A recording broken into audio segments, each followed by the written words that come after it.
What's up, guys? Welcome today to the podcast, the Jiu-Jitsu podcast. Yes. Welcome. So the podcast today is going to be sort of based off of a quote. I've seen it before. So on my little, I call it my quote board. Over here in my office, you can't see it obviously, but it's there. And basically, I have a little collection of 3x5 cards, and every time I hear something like that's a great quote, I throw it up there. And I just sometimes like it's almost like I go to the quote board for ideas and inspiration and stuff, and I just kind of like look through them. I mean, there's tons of them over there, and one of the ones that I came across to the other day was a quote by a super smart guy, and we'll share it as we get into the podcast.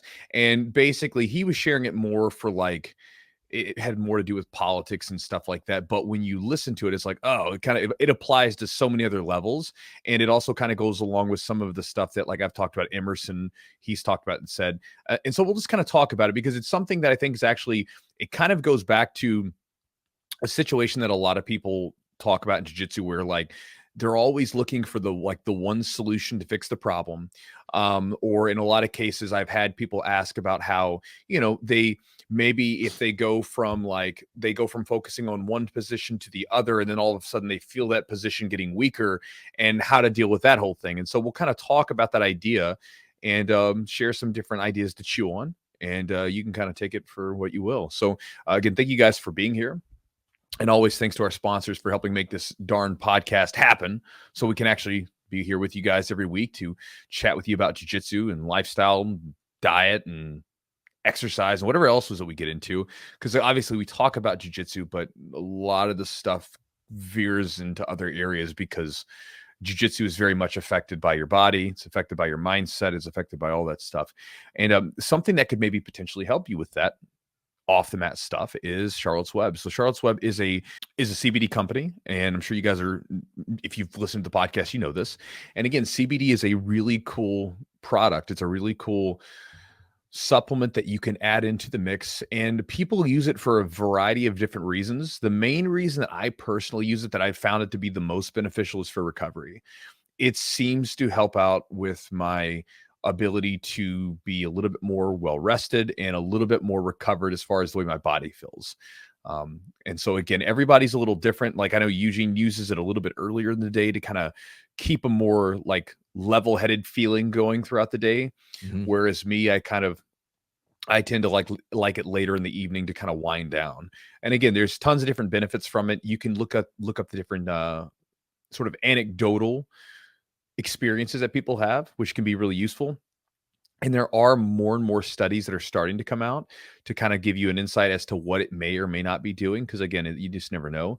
And again, if you've never used CBD products before, I encourage you to, whether you use Charlotte's Web or not, to just use a good company, because it's not FDA regulated. It's not regulated at all. So people could be putting all kinds of crazy stuff into those supplement bottles that you're, using, or those gummies or whatever product that you're using. And again, that's fine if the people are reputable, but like, not always. Some people sometimes aren't too honest with what they do with their supplements. And there was a study that was released several years ago where they tested a bunch of CBD products, and several of the different products were not accurate. Like what was on the label was not what was actually in the bottle. Maybe they had too much CBD. Maybe they didn't have enough. Maybe they had other compounds that weren't actually supposed to be in there. And it kind of reminds me of food, where there was a thing some years ago. I watched like a documentary where this person went around and like went around to restaurants and places where they have like the food that you can, food labels and stuff. And they'll say, this is what the calories are. And they went around to the different restaurants, like sort of quasi fast food stuff like Subway or Chipotle and stuff like that. And then they took the food and had it measured to see what the calories were. And I don't know if you've ever seen that. They have to put it into this massive machine that breaks everything down. It's a very involved process. Mm-hmm. And to measure the calories. And they found that a lot of times the calories were grossly understated. That like if you were going out eating, you were probably getting way more calories than what you thought you were.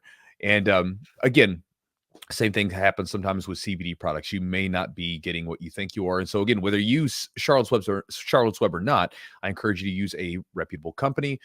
And with their products, all of them are third-party tested to ensure the quality and the purity of what's actually in there.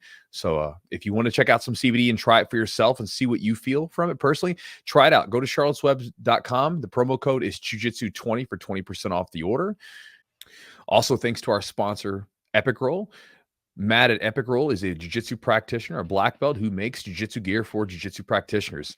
Again, if you look on my YouTube website or my YouTube channel when I post videos and stuff like that, or if you maybe just see pictures of me, if I'm not wearing a jiu-jitsu shirt in any of my normal jiu-jitsu promotional videos or anything like that, it's probably one of his.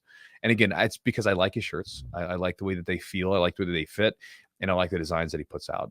And we'll be putting together another Jiu-Jitsu rash guard and shorts order sometime in the near future. I'm probably going to wait till after the new year. I don't want to try to fight with because we'll do a pre-order and I don't want to fight with Christmas time stuff. Mm-hmm. I'd rather do a little bit afterwards.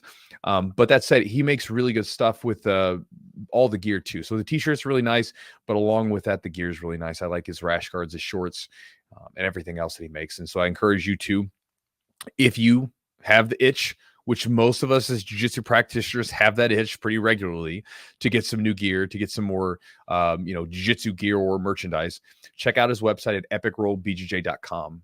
Again, I've used a lot of his stuff. My students have used a lot of his stuff. Everything's high quality. The designs are good and the prices are fair. And you can check out his stuff at epicrollbjj.com. And when you buy something, use a promo code Jiu-Jitsu for 15% off the order. Also, thanks to Manscaped. Manscaped is a premier men's grooming product. So you can see that if you're watching the video, Eugene's holding up the Lawnmower 4.0, which is their, sort of, what do we call it? Flagship product. Say trimmer. You can use it. The trimmers, they originally lawnmower and they, talked about the balls and everything else. But again, it's a fair trimmer for pretty much anything else you want to trim. I use it for my beard. If you've ever been curious, like, Chewy, how do you trim your beard? It's with that thing. And I use it for pretty much anything else that needs to be trimmed. And I've used all their products, like their deodorants, their soaps, their trimmers, what is that? They have the little, what is that thing? The thing with the nose trimmer? Yeah. Nose trimmer. What is that? What is that, bro? You start getting older, you get nose hairs. I think it had, I felt like I read that it's like not just a thing where they grow, but it's also a thing where, like, as you get older, the mucus like layer begins to like thin out a little bit. I don't know that that's true. I feel like I read that somewhere, but either way, like, as you get older, there's all those stupid things like nose hairs. All of a sudden, like, and I don't, have you ever had the thing where your beard connects to the nose hair? Yes. I hated that.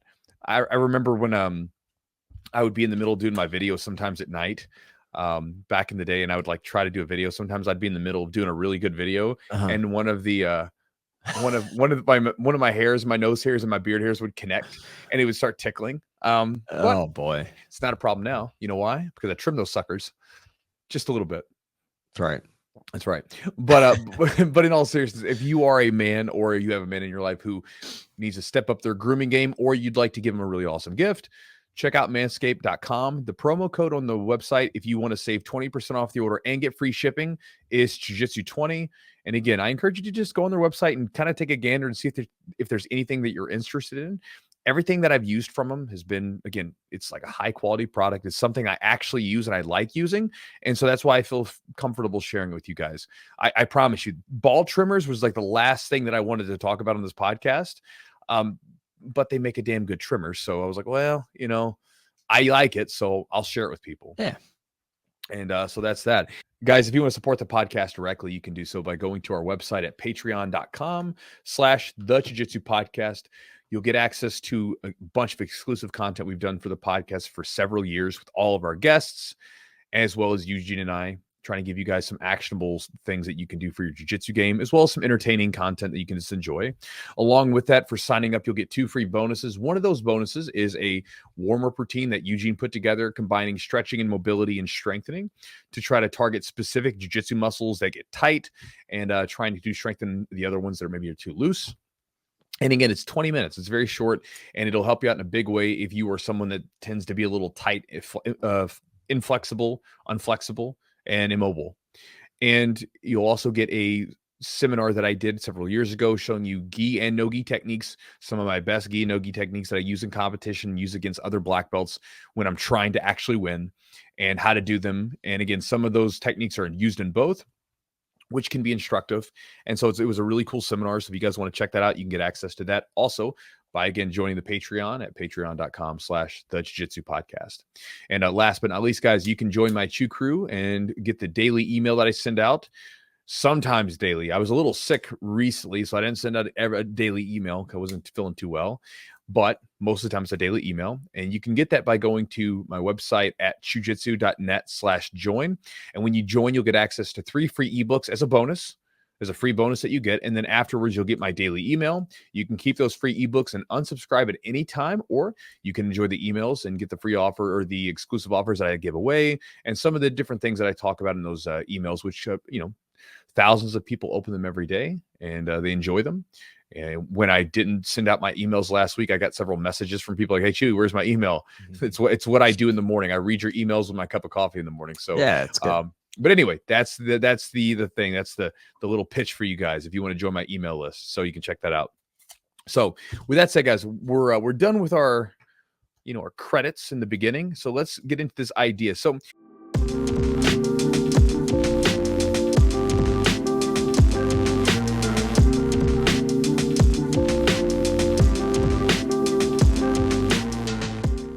there's an idea, and I just resaw it the other day, and I was kind of thinking about, I was like, yeah, because I've shared this sort of idea from Emerson, Ralph Waldo Emerson, on the podcast before, where he talks about this idea that for every advantage, there's an inherent disadvantage, and for every disadvantage, there's an inherent advantage, right? So for instance, I actually had a private lesson earlier today with one of our students who is legally blind, right? So he doesn't see too well.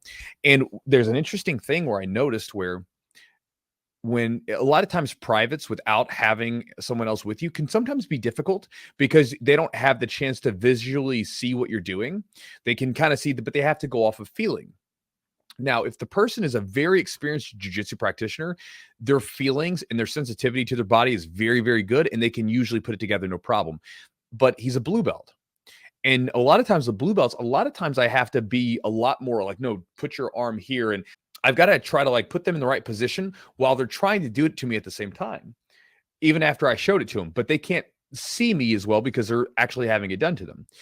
Him, on the other hand, though, he was able to kind of quickly do it because, at least this is my theory, because of the fact that his visual ability is so dampened, right? Because of his eyesight issue.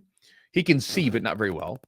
Mm-hmm. That's going to increase his ability to have to feel, right? Like he has his senses, like his hearing and his feeling and touch and stuff like that, all have to be heightened. I mean, you can look at someone who if they're actually full on blind, and they can walk around with that little cane, and they can they're very sensitive to small amounts of touches. And so, basically in my eyes, that disadvantage that he has created a side advantage of being a little bit more responsive with his feeling of touch, and where his body is in space just by feeling, not by touching. And it's something where the more you train in jiu-jitsu, the more sensitive you become to touch. This is where a lot of times people say invisible jiu-jitsu. It's not invisible. What it is a lot of times is it's basically based off of very small, sensitive, just feelings that you feel. Like a lot of times I can apply more pressure just off of feeling. I can feel what someone's doing just by feeling. And so it creates an advantage, and there's disadvantages there. And again, everything has an advantage and a disadvantage. Even if you want to think about the idea of doing jiu-jitsu for itself. If you think about jiu-jitsu, it forces us to essentially our bodies deform to support our efforts, right? Because basically, if you think about as a human body, we're kind of weird in the fact that if you think about a normal like quadruped animal that's on all fours, its most vulnerable bits of its stomach are facing the ground, and it walks around with its most vulnerable areas covered to the ground, right? Mm-hmm. And this is also why, if you watch those same animals, one of the things that they'll do to show dominance is it'll stand up and open up and expose their vulnerable bits, right? It'll say hey, here I am. What do you want to do? Not all those animals, but some of those animals, even humans do this, right? Humans will open up and open their arms. You ever look at two guys getting ready to fight, and they'll open their arms vertically and horizontally. They'll stand up vertically, and they'll open up horizontally with their arms and say, here I am, punch me, do something. And it's a show of I'm not afraid of you. I'm giving you my most vulnerable bits. I'm not afraid. But when you think about when we're doing combat sports, what are we doing? Both in boxing, MMA, wrestling, we're always pulling our shoulders in and protecting those vulnerable bits. In a boxing, you get a match or whatever, you're getting into a shell, right? You're bringing your arms in. MMA, you're doing the same thing. In jiu-jitsu and wrestling, we keep our elbows in to deny people underhooks and deny them access to getting inside of our body, right? We want to deny them the inside control.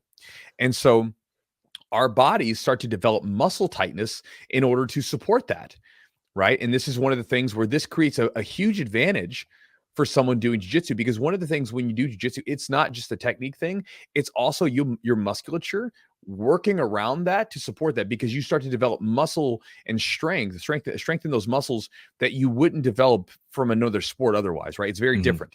It's like this is why you can have someone that feels really, really strong in jiu-jitsu that isn't really strong at all in the weight room or anything else that they do, right? They could look very weak and be somewhat physically weak in comparison, but can be very strong on the mats because they have that grappler strength, because the specific muscles that they need to be strong have been strengthened through doing the grappling. Now, the disadvantage to that is that it tears up our posture and it can cause all kinds of shoulder problems and back problems, neck problems, and all these other things, right? And so to get to the quote, and it kind of falls in right along with that, is it's from a guy named Thomas Sowell. Some of you guys, that name might conjure up very irritating emotions because he tends to be more of a conservative thinker. For some of you guys, you may really like him. I tend to like him. I don't necessarily agree with everything he says because, again, very rarely do I agree with what anybody says like 100%. I don't agree with what I think 100% of the time, right? I think I'm wrong all the time, and I have to kind of go back on things. But the quote that I think is really powerful is, there are no solutions, there are only trade-offs.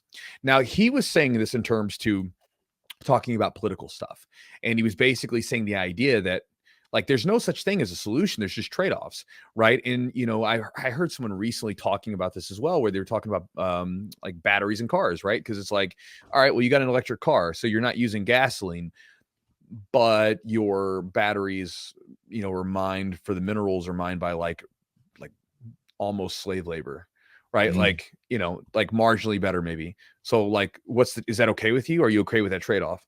There's also, you have to produce electricity, and the electricity is usually, created by some sort of power plant, which most of them run off of things like natural gas or maybe nuclear energy, nuclear energy. Yeah. Are you okay with that? Like, that's your trade-off. It's a solution. Is it a solution to is it a green solution to the problem? Not really.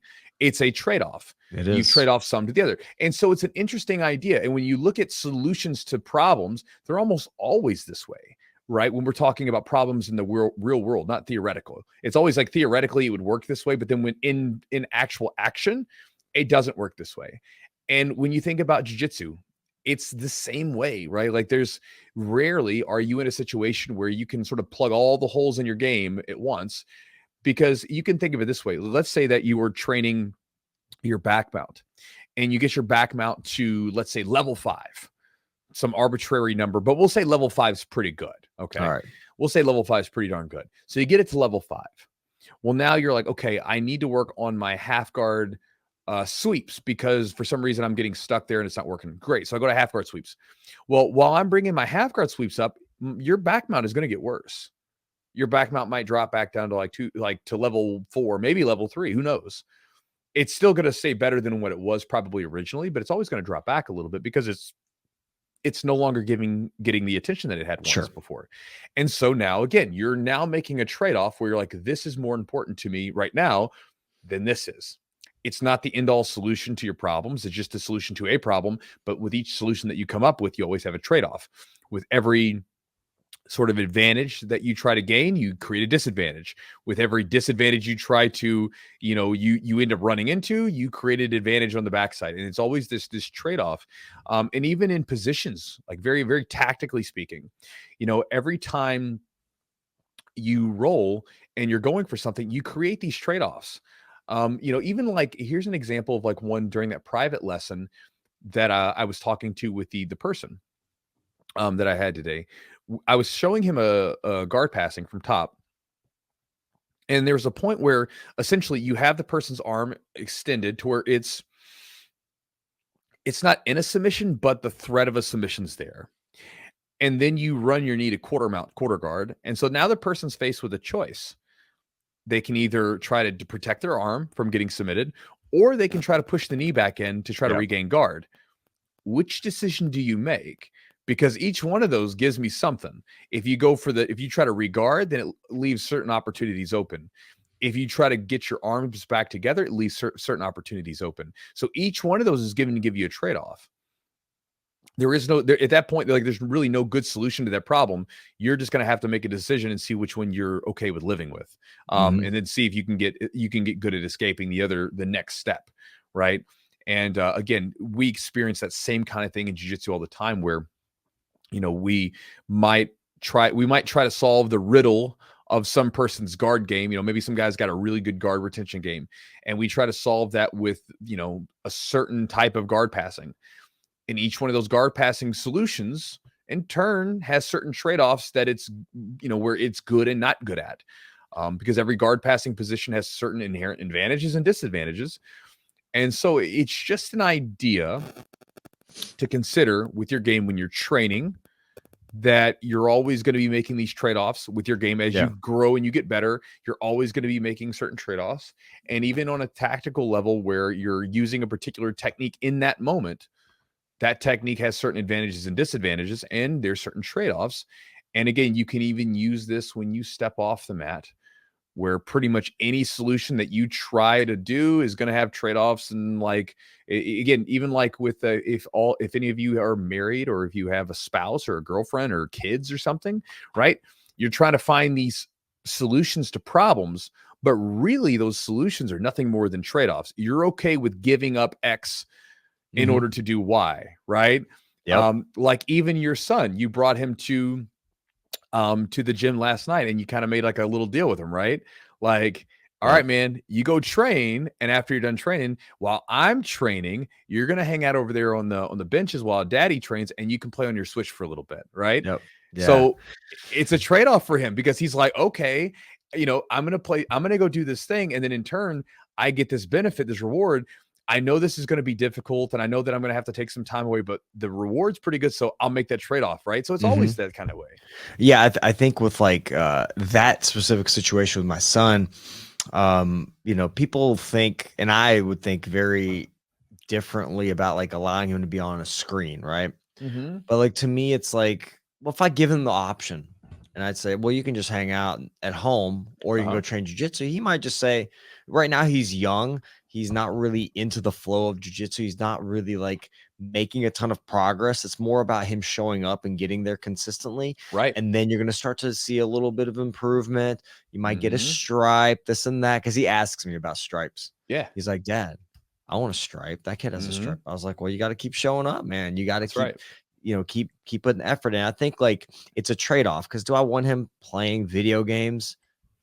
I mean, it's okay in limitations, but like, look, you got to earn that shit. And, but but that's a beautiful thing. You're saying, hey, look, like the video game, you can get it, but you got to earn it. You don't get to just play it, right? Like, so you had to earn it, and you did something worthwhile. And really think about the long-term ramifications, because think about like, for instance, with like I'm not comparing your child to an animal by any stretch, but think of us as humans. We're not so different, where if we do something and all of a sudden that thing, let's say that, for instance, here's a great counter example.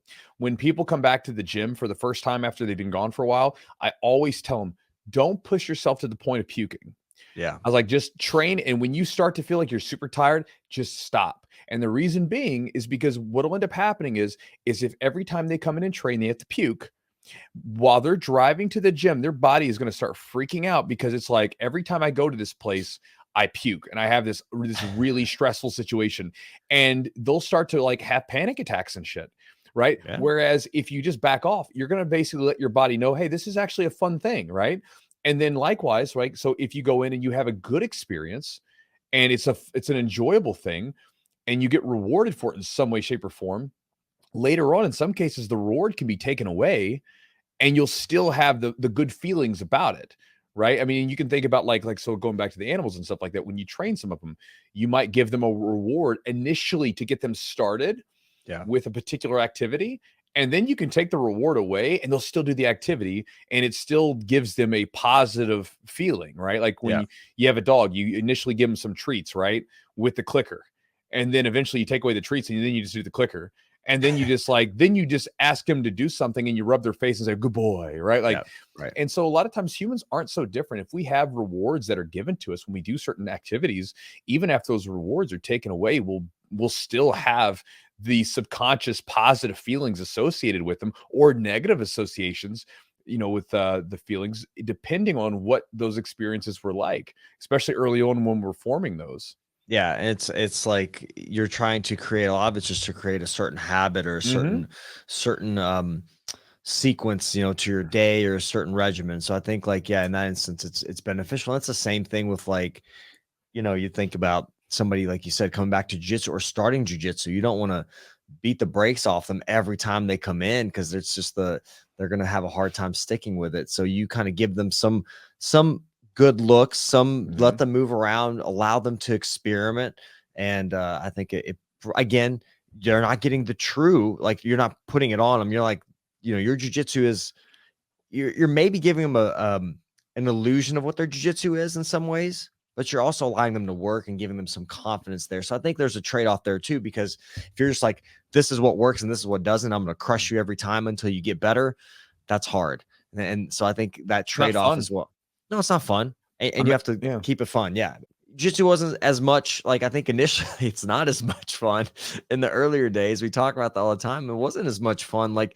I think there's something getting through that difficult training session, afterwards, you're like, oh my God, I feel so good. But sometimes getting to that point, making your way through that training session is really tough. Yeah, I mean, just think about anything that you do. Like, let's say if you play a video game, imagine playing a video game and the video game is so darn tough. It's like as soon as you press start and you're playing you just get killed, right? It's like, you're not going to want to play that game.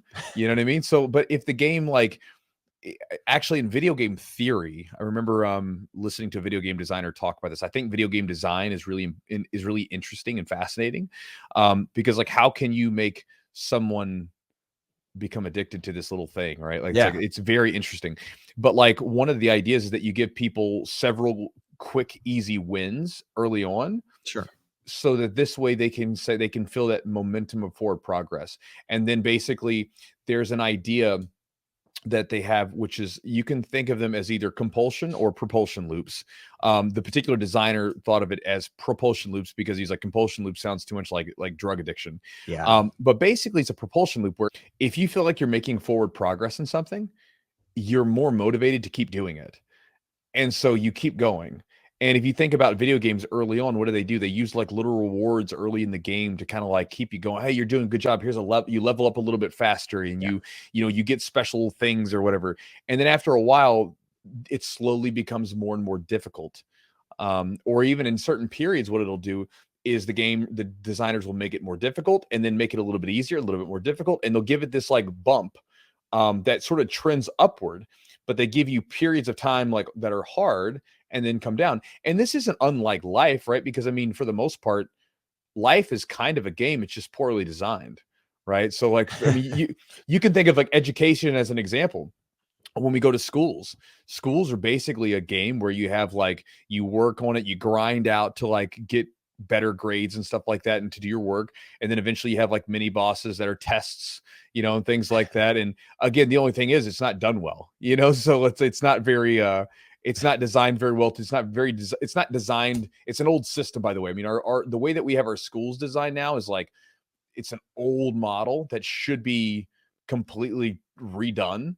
But it's not, because there's just too much money involved in it to just be the way that it is. It's well, we're just going to ride this out because that's what everybody's been doing. And we're just going to just keep it this way. Yeah. It's, anyway, kind of getting off topic. And so again, it's a big game, but it's interesting to see how that works. And so I mean, kind of going back to, I know we kind of say that, I know you kind of had some reservations about the whole gaming thing, but Sure. it was a trade-off. It was well, I want my son to be able to learn how to do jiu-jitsu and learn how to defend himself should he need how to do it, right? You understand 100%. The value in that.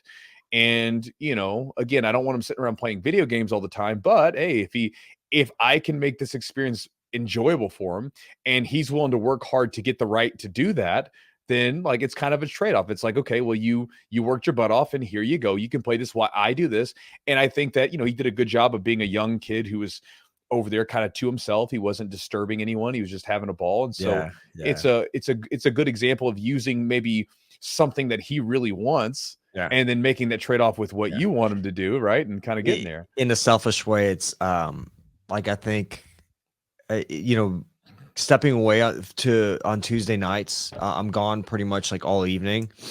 And in a selfish way, I get more time to spend with my kid, which for me, at least I'm like there and I can see him and kind of like, it was fun for me too. Cause I was like running over like during our class, just kind of keeping an eye on him, running over, checking on the other side, just checking the match just to make sure he's doing all right. But like, we've got such good coaches, and Matt, our kids coach, like he got involved right away. Like start asking him stuff, and his son will talk your head off. He loves answering questions, and but it was very cool, and so in a way, it was very satisfying to me as a dad to kind of be closer to my kid. But but yeah, you got to give up things, and like I think in jiu-jitsu we do the same stuff. Like we got to give up, like you said, whether we're training for a tournament. We're like, all right, well, I have a good takedown, so maybe I'm going to work on this other aspect of my game. I'm going to avoid the takedown or not worry about working my takedowns. I'm going to work on, submissions or leg locks, whatever it is. And I think it's a give and take, like you said, because you might start losing some crispness to those takedowns, but you may gain something else. And like, depending on, strategy wise, I think it's an interesting concept to think about in either MMA or even like in jiu-jitsu with like super fights, right? So in jiu-jitsu super fights, you may know that one guy is very good at one aspect of their game. Maybe they're good with takedowns or leg locks or whatever. So you may say, well, I'm going to work on this type of passing only. And then you may neglect certain areas of your game that you're very good at. So who knows? Like, I think I had an instance like this. I'll tell you, in Master Worlds at Purple Belt, I never did any kind of scouting or anything on my opponents. I saw who my opponent was. They had the brackets up, and I was like, and you're kind of like, look him up. And this dude was like a very solid judo player. And so the whole time I went in there, I was expecting him to throw me, and he ended up pulling guard, and it completely threw me off my game. He pulled guard on me, and I was like, oh my God, so like I didn't I paid so much more attention to what he was going to do, and which is a common mistake, especially I'm taking a big leap too, doing my first IBJJF as a Master Worlds. It's a pretty damn big leap. I've done like regional tournaments. That was my first IBJJF, but like, I think that's a give and a take. You try to prepare for somebody else's game plan, maybe modify your own, and that might take you away from what you want to do. Right. Yeah. I mean, it's one of those things where, like, by the way, I met that guy. He's one of Mike Roberts' buddies. I know he is. Yeah. I know he is. And he's a dude. He's a big dude. Very solid MMA fighter too. He's fought professionally pretty well. But he so like, kind super of nice guy too. I've done that extreme on both ends. Like there was one match where I knew the guy was playing half guard, was very good at it, and so therefore I made sure I passed in a particular way to bust up the half guard. Worked out great. And then there's other times where I went in and I was a little bit too cautious because of what they were going to try to do, and it made me worse. I think that's really the big thing. Is if you watch someone's game and you become too cautious, I think that's really a negative sign. But if you simply look at their game and then you think about how yours can beat it, and then you think about like being aggressive about how to use your game to beat it, that's usually a better idea with that. But you can, another trade-off you can think about with your jiu-jitsu is that a lot of people use jiu-jitsu as a way of getting in shape, being healthier and all these things. But we understand also that comes at a cost. In jiu-jitsu has a higher prevalence of injuries than saying going and doing some very like basic aerobic exercise and some light strength training, right? I agree. You could go lift weights and get on the treadmill or go for a run, and you'll have injuries at some point, but you'll probably have more injuries from jiu-jitsu because of what we do, the nature of what we do, right? You're tugging on people's joints. So you make an exchange, you make a trade-off. It's a solution to the problem per se, but there's trade-offs to it. And again, there's multiple solutions you could choose, but there's trade-offs associated with them. And the trade-off maybe is that you wouldn't do the other ones because you don't find them engaging and intellectually or entertaining. And then maybe there's the community aspect that you enjoy about jiu-jitsu, which a lot of us tends to help us stick with it. Yeah. But there's always those trade-offs. And that's another one we make in jiu-jitsu every single time we step on the mat, is we're saying, I'm offering up the sacrifice of a little bit of my body every time I train in order to make myself and my training partners better and to get in better shape. But ultimately, it's a sacrifice. You're giving a little bit of yourself every time you train.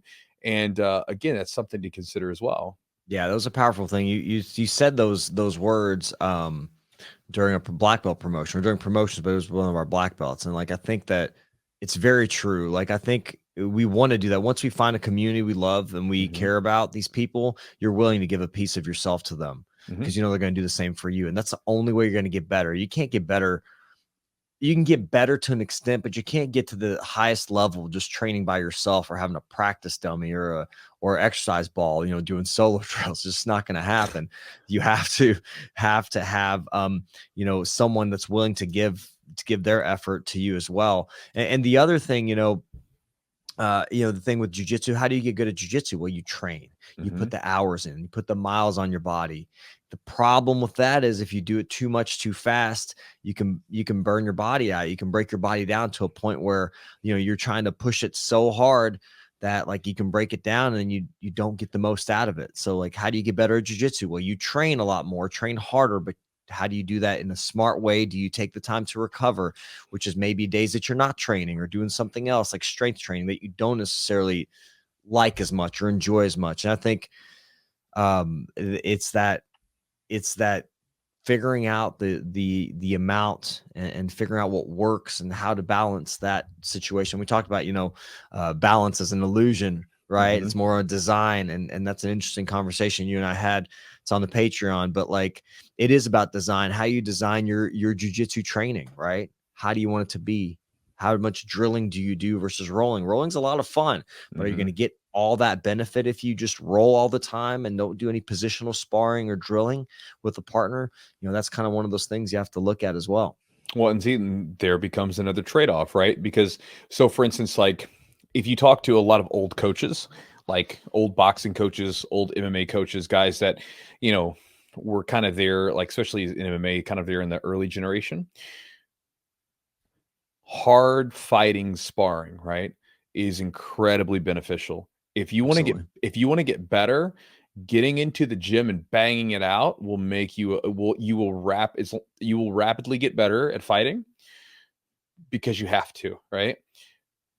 The downside, the trade-off to that is, one, if you get the bad end of the stick with those fights, with that training, you're probably going to be chewed up pretty quickly. Like your body's not going to be able to hang very much. But even if you're on the good end of that, long term, you're not going to be able to go for too long. Like you can look at an example of like, say, all the shoot box guys, right? Their training camps were like legendary as far as the brutality of it. I mean, they were just beating the living snot out of each other. And again, was that the best way to train? Probably not. Did they get very good very quickly? They did. And again, that was part of it. You can think about gyms where they roll hard. Like, I'm not talking about like your average hobbyist hard. I'm talking about guys that are rolling really friggin' hard, like competition style every day. They get good very fast and they'll get very skilled. Problem is their body's probably not going to last very long. Again, maybe it does, but again, more often than not, we have examples of people that rolled really hard. And again, they're relatively young men and their bodies are basically broken. Opposed to maybe doing other stuff. And that's a trade-off, right? You might get better faster, but again, there's no free lunch. So again, you're going to pay up a little bit. It's like pressing the gas pedal down and going faster. You're going to go faster down the road. You're also going to use up more gas in the tank, right? Yep. Yeah. And so it's something to consider with your jiu-jitsu training, is especially when you get into it. I know that we have a pretty wide mix of people listening to this podcast.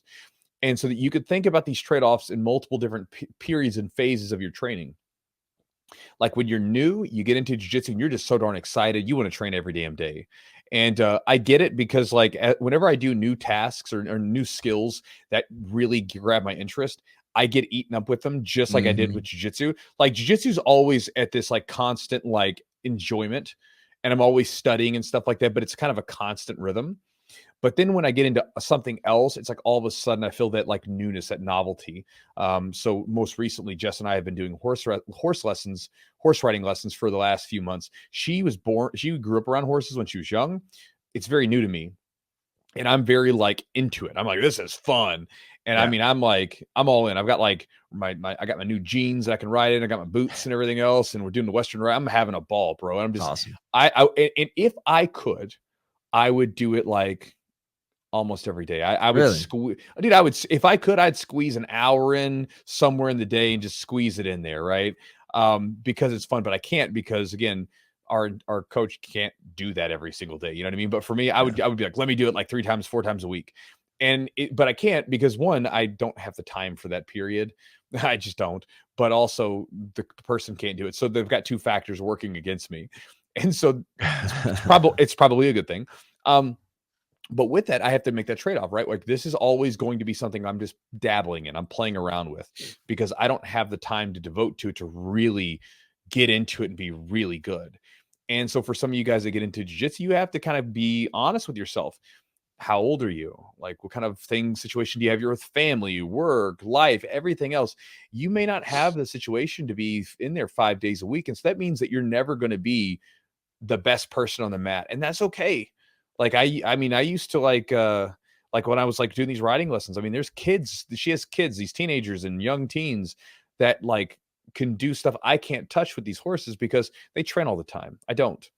And so you might have that similar experience in jiu-jitsu where you go into the gym and there's like a 15-year-old kid that can, wrap you up in a pretzel and there's nothing you can do about it. It's just what it is. But there's a trade-off there, and you've got to be willing to look at those trade-offs and be okay with them, rather than letting yourself get upset and letting the ego get in the way because you really want to be good at this thing. It's like, just, find your rhythm with it and do it. And like Eugene was saying in the Patreon, we talked about that idea of designing it all out. But you can also think about on the other end where you get to a certain point where you're really good. And this is kind of where I am. Like I'm, getting close to 40. And I've been training since I was, 14, 15 years old in wrestling and then jiu-jitsu afterwards. And so I've been grappling for a long time, right? You're talking over 20 years. And so with that, my body has had a lot of mileage on it. Now, not a bad thing. I've done a pretty good job of mitigating it, but the damage anyway. But at the same time, there's a lot of wear and tear in the body. So what I have to do a lot of times is I can't train hardcore all the time. My body just doesn't like that. So I'll have periods where I will train really hard. And the trade-off is that during that time period, a lot of my work and other stuff that I have to do, it sometimes isn't as the best that I'd like it to be because I'm a little bit more tired. And also my body's a lot more sore. And I've got to be careful because I can get injured a little bit easier. And then during the rest of the year, when I'm not getting ready for a competition or something, I have periods where I'm training hard, but most of the time it's a little bit less intense because that allows me to train more often. The trade-off is that I'm probably not getting that like top end, like I'm going to kick your butt kind of game. But the benefit to it is I get to train more often.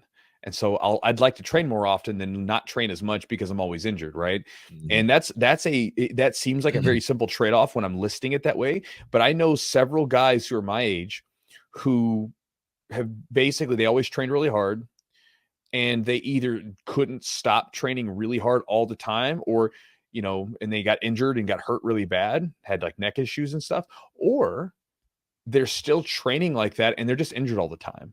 Yeah. Because they don't know how to like accept the trade-off of like, I'm getting older and I need to back off the gas pedal a little bit so that I can train more often and enjoy it, rather than like I have to be the guy that goes in there and just stomps everybody into the ground. It's a hard concept to accept, because we don't go into this thing to be mediocre, but you also have to understand, like when you started training initially, you probably trained really, really hard, and you probably put on the front end of your jiu-jitsu career, your grappling career, you put a ton of miles on your body. Oh yeah. A ton. You know what I mean? And so that now you're kind of like trying to mitigate some of that thing. But you also have the realization, like, this is where I'm at in my career, and this is for longevity at this point. I've done certain, and the same thing for me. It's like, oh man, I'm a freaking hobbyist. Like, that's really what I am. I'm good. I'm a good hobbyist, but man, there's people there. Like, we got brown belts, man, that I know they're different level. We've got guys like Brandon, who's going to be back in the gym, dude. And he always pushes me so freaking hard. And like, I just know he is now at another level than I am.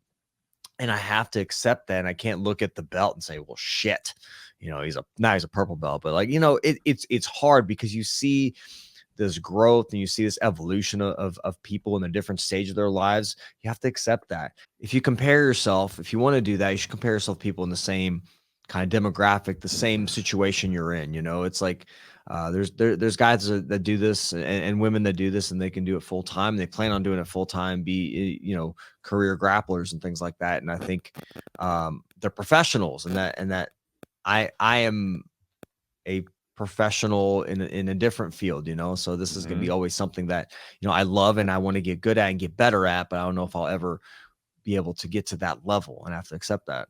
Yeah. If you are going to play the comparison game, it's dangerous at times. But if you are going to play that, right, you need to be smart about it and basically can keep things as many things as you can make similar as far as the comparison, the better.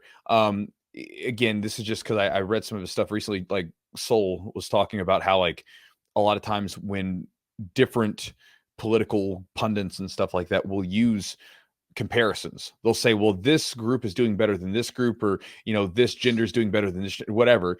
He's like, well, yeah, but he's like, if you actually like break it down into a more granular level and say, well, they have the same education level or the same this, that, whatever. He's like, things start to become far more similar than they are different. Yeah. You can see these wide swaths of differences because you're basically measuring people that aren't doing the same thing. Let's say all of our jiu-jitsu practitioners, and then like sort of said, well, like how many tournaments have they won? And we're like, well, why have these guys won so many tournaments and these guys haven't?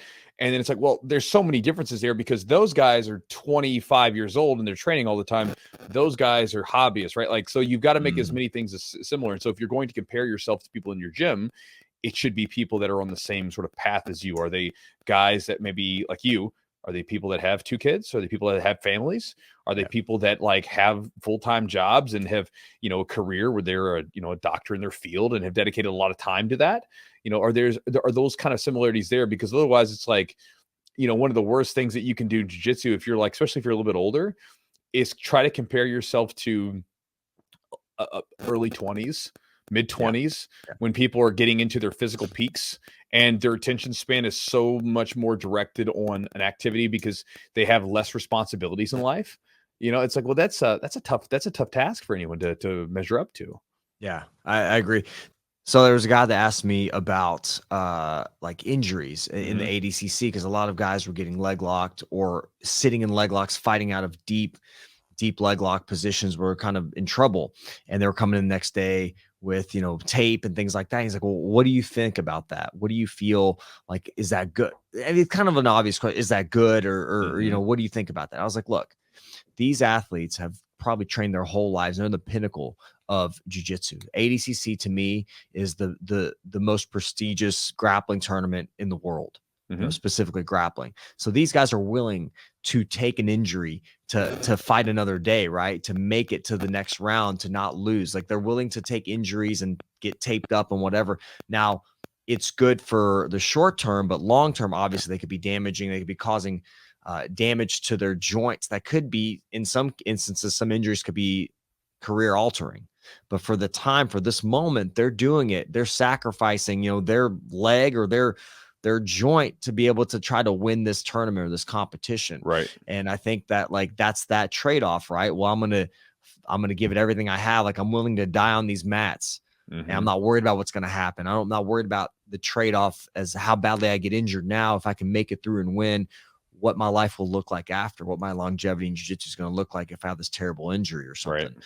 And I think that's the concept. Like, when you get to that level, I think it's just one of those things you're willing to sacrifice your body for this win or this event. Well, I mean, you go back and I think Vinny Maglesh is pretty, I feel like he's notorious for it. Like, he had some pretty gnarly submissions where he said, "Oh, I'm fine," or whatever. And you're looking at it, you're like, bro, I don't know. And there was that match he had with Craig Jones where Craig had him in a heel hook. I mean, his darn foot, bro, was turned over and it looked really nasty. You know what I mean? But was it Braulio that had that dislocated his foot? Was it? Might was have been. Or was it who it was? Hamulo? Yeah, that's who it was. Yeah, Oh, he had his ankle dislocated. He was just sitting there eating it, trying to finish the match. And I was yeah. like, "Ooh," and then that, you sit in that long enough and they keep cranking on it, it could make it a lot worse than it is. It could be like a dislocation with mild tears, could be a, severe injury, Uh-huh. that requires surgery. Look at the Mia brothers, right? Those guys Oh, are yeah. another notoriously injured or have very severe injuries, but they train super hard and they're very, Mhm. very talented, very good, and they've won world championships. So it's just one of those trade-offs with jujitsu, like how much you're willing to sacrifice, I guess, to get how good do you want to get to. Right. I mean, because you look at those guys, and I mean, they make that conscious decision to just let it go. Yeah, It's yeah, like, all right, I'm gonna let it pop. And I remember there was a guy with one of the meows where he let his foot just get just shredded with a toe hold in a match. And the announcers were like, "Oh man, like what a flexible guy or whatever." And then my buddy that trained with him said he trained with him like the next day or two, a week later or yeah. something, and said that when they were training, he had his foot wrapped up in basically a cast made of athletic tape, and was like, "Look, man, don't touch my foot." But he was still rolling though. You know what I mean? So it's Sure. like uh, crazy dude. So again, they make that decision. It's not the decision I would make personally, but at the same time, they're at a super high level, and so sometimes you got to do what you got to do. Yeah. I mean, I think like we were looking at maybe certain type of guard passing, for example, like advantages, disadvantages. We talking a little bit before the podcast about like, you know, are you going to work on low passing or versus like, stand up passing? Or what's the pros and cons? There's pros and cons of each one, right? You could get caught in certain, if you're like doing a standing passing, maybe less likely to get caught in a triangle choke, for Sure. example. But Hmm. if you're low passing, more risk there, but you're saving yourself maybe from getting ankle locked Right. versus somebody getting under you and getting in your legs. So I think there's just pros and cons, advantages of every position. Like you said, you're putting somebody in a really bad spot, getting ready to pass. Are you either going to let me pass or I'm going to take your arm? How do you? It's give or take. I think on the offensive end, well, you can hold position. I'm up 2 points in a tournament. I could hold this position here and stall out. Or if I go for the finish, I may get this. I may get a finish. I may be more proud of my performance, but I am risking something because I'm starting to move and I may create some openings for my opponent to escape. Right. So it's kind of strategy wise. It's one of those things where like, what do you want to accomplish and how do you want it to go? That's right. I think that's the idea summed up. So, I mean, that's the idea. It's very simple. There are no like, and maybe not solutions wouldn't be the word, but there's no like ultimate solution. There's no end all be all solution. There's only trade-offs. Every solution that you have will have a trade-off. Every solution that you decide to go upon will have advantages and disadvantages. And really, no matter what you do, you have to kind of look at it from the standpoint of what are the advantages to this and what are the disadvantages and what are you okay with living with and what are you okay with risking. Guys, hope you enjoyed the podcast and hopefully you got some ideas to chew on. I'm sure that if you're listening to it this far in, I'm sure that this is not going to be the case. But if anybody has anything like weird, like maybe like you're upset about something that was said politically. Like again, this is even a political podcast. What today? Like Yeah. on this podcast? Here's the deal, bro. This is this thing that I found out. Like, I think it's weird. Like, so, and I've experienced this on both ends of the spectrum, by the way. So, for instance, I don't agree with everything that Jordan Peterson says. There's a lot he says I don't really agree with, personally. But there's some stuff that I find beneficial. I think some of the stuff that he talks about, I was like, yeah, it makes sense to me.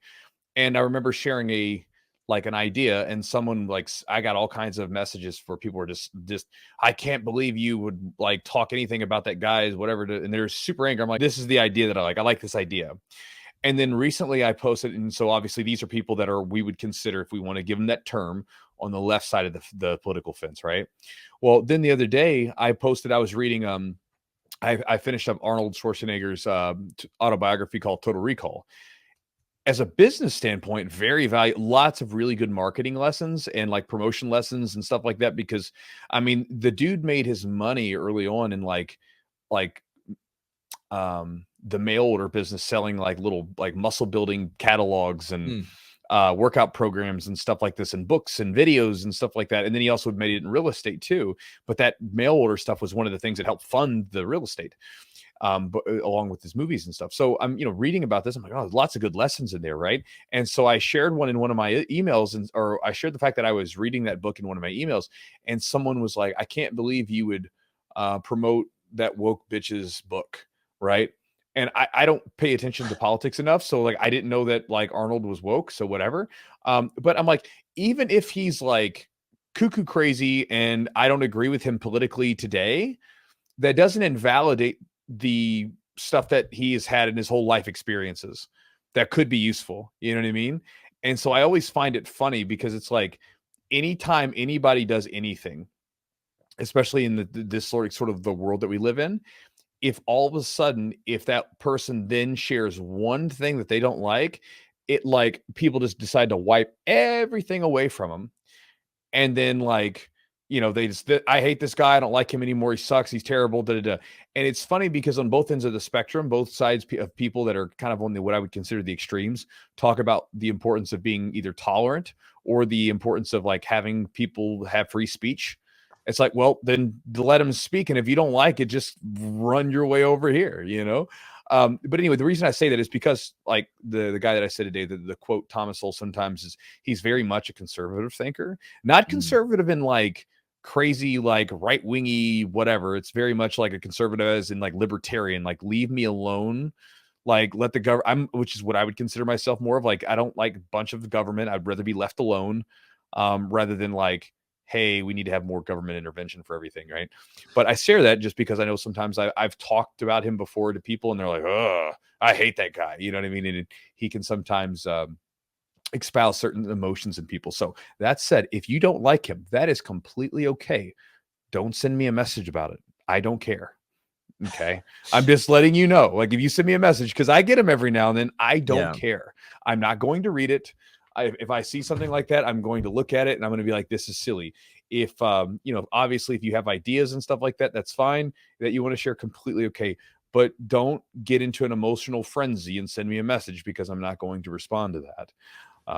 Because I get those sometimes. I'm like, I don't know, like, what's going on anymore, but you just don't do that. So anyway. I think just be willing to listen. Like I think the point is like you're making is just be willing to listen to other perspectives. You don't have to agree with them, but there might be something valuable that comes out of it. And I think even though we're set in our ways, we can always try to learn or at least get a different perspective. We don't have to agree with it or say, or like stand behind it or not. It just could be a perspective. It's another perspective. And it helps complete the picture of the situation.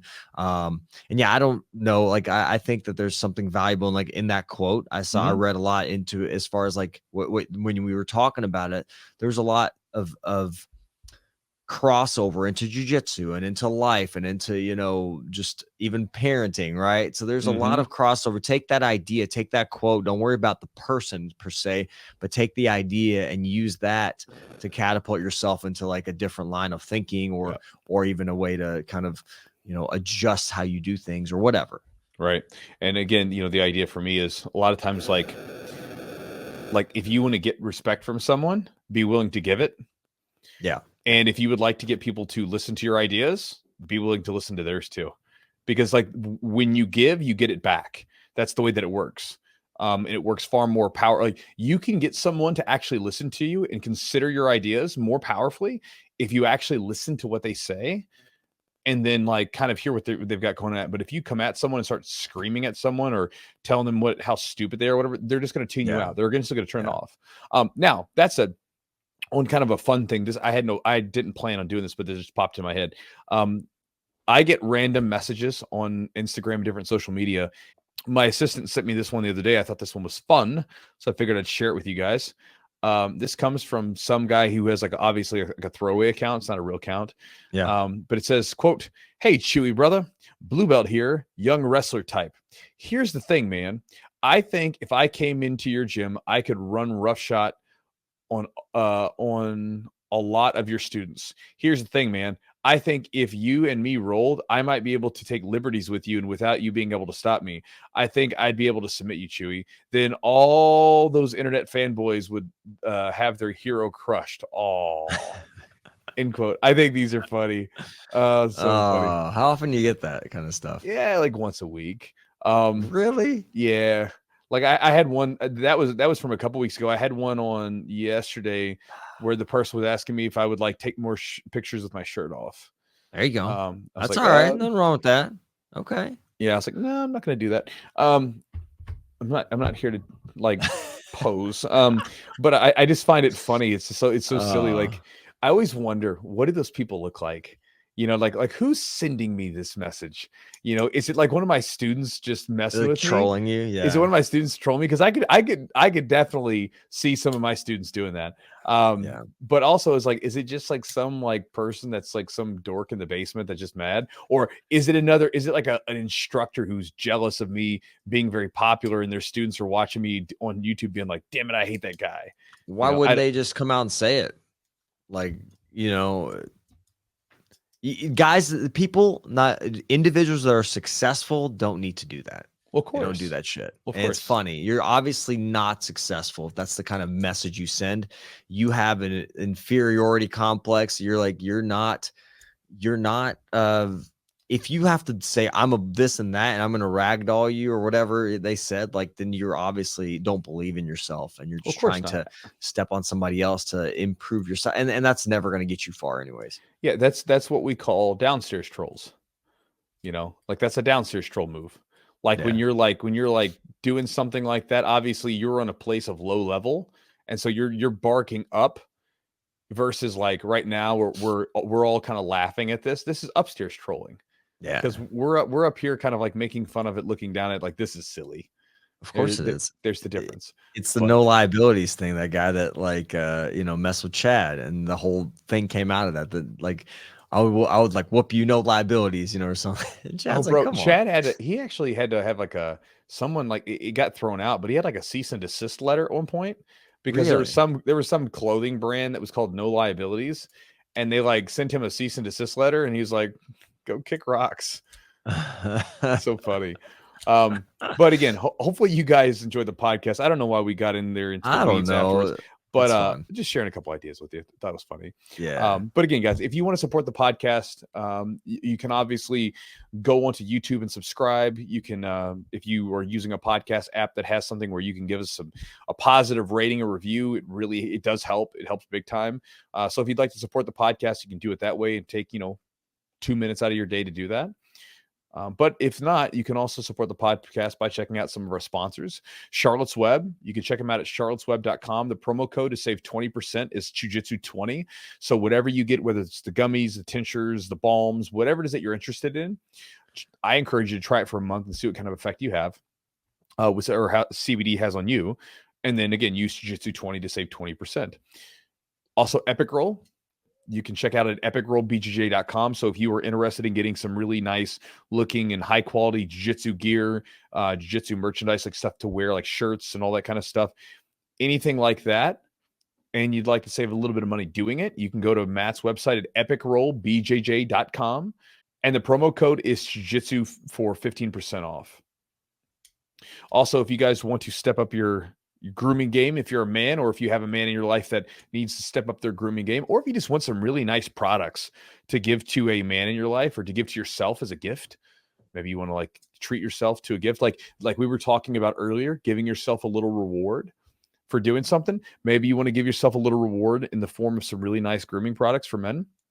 You can do so by going to manscaped.com, and then the promo code is Jiu-Jitsu20 for 20% off the order, and you get free shipping, which is a pretty good deal. And also, guys, if you want to join our Patreon and support the podcast directly, you can do that by going to patreon.com/the Jiu-Jitsu podcast. And again, you'll get those 2 free bonuses that I talked about, the 20-minute warm-up routine / stretching routine that Eugene put together, as well as the gi and no-gi seminar that I did back 3 years ago, and you get access to that as a bonus for joining the Patreon. And then you get access to all the exclusive content that we put on there, which includes a special edition or a little clip from each podcast we have with each guest with some sort of idea, some sort of tip or idea that could actually be useful to your training or to your lifestyle off the mat as well. And guys, if you want to join my email newsletter and get my Chew Crew email every day, well, not every day, but like probably Monday through Friday most of the time, then you can do so by going to my website at chewjitsu.net/join, JOIN. And then upon joining, you'll get access to 3 free ebooks, as well as getting my daily email, which has exclusive offers and some different ideas and things like that. Basically, it's an inner look into my sort of ideas on jiu-jitsu and ideas on training and everything else. Again, it kind of runs the gamut. So if you guys want to check that out, you can go to my website at chewjitsu.net/join and join up. And then after you get the free ebooks, you can unsubscribe at any time. And guys, with that said, that's it for today. So thank you guys for being on the podcast with us today, and we'll talk to you next time.